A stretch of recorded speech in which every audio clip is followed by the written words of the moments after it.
Alors,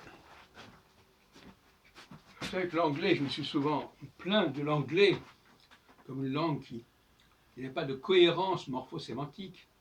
C'est-à-dire que il fallait chercher les mots à gauche, à droite, etc. Pour un même champ sémantique, vous avez 4 ou 5 racines différentes qui se croisent, qui s'additionnent, qui se juxtaposent.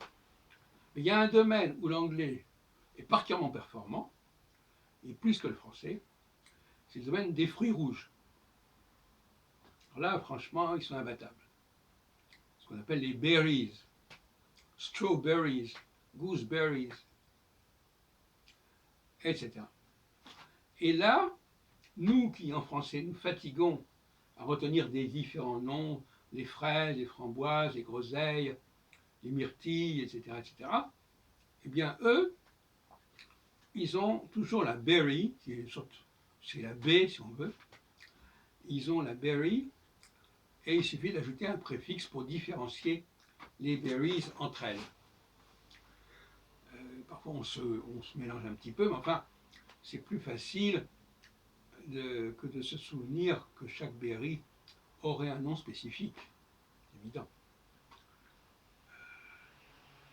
Bon, tout le monde a appris que la fraise était la strawberry. De la même façon, par exemple, que la pomme, par exemple, aujourd'hui on dit la pomme en français pour désigner un certain fruit, mais à un certain moment, la pomme pouvait désigner plusieurs types de fruits.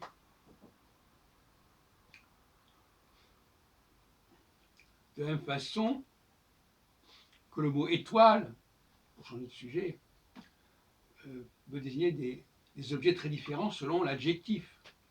Donc finalement, il y a beaucoup de cas où il y a un même nom, mais qui est complété par un adjectif. Dans le cas des étoiles, il y a étoiles fixes et étoiles errantes. Étoiles errantes étant rendues par planète, parce que planète, ça veut dire errant. Donc, planète, c'est un adjectif qui a perdu son nom. Il n'y a pas de nom, mais il y a l'adjectif qui est resté.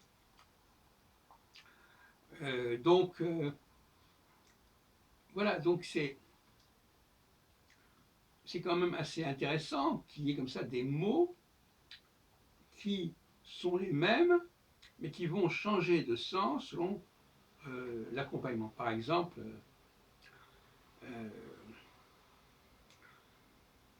il y a d'autres exemples qui me viennent à l'esprit.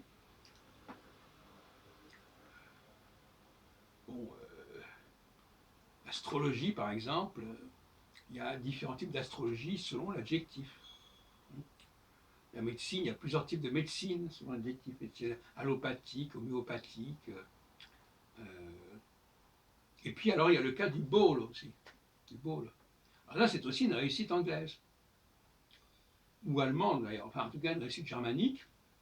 Le mot ball ou ball, comme on voudra, ball en allemand, eh bien selon qu'il est accompagné de football ou de handball, ou handball, ou basketball, ou volleyball, etc., eh bien c'est un autre type de sport. Et nous avons choisi nous avons respecté cette idée-là, même si on a connu aussi la balle au pied, mais dans le domaine du sport et dans le domaine des fruits, les Anglais ont une longueur d'avance.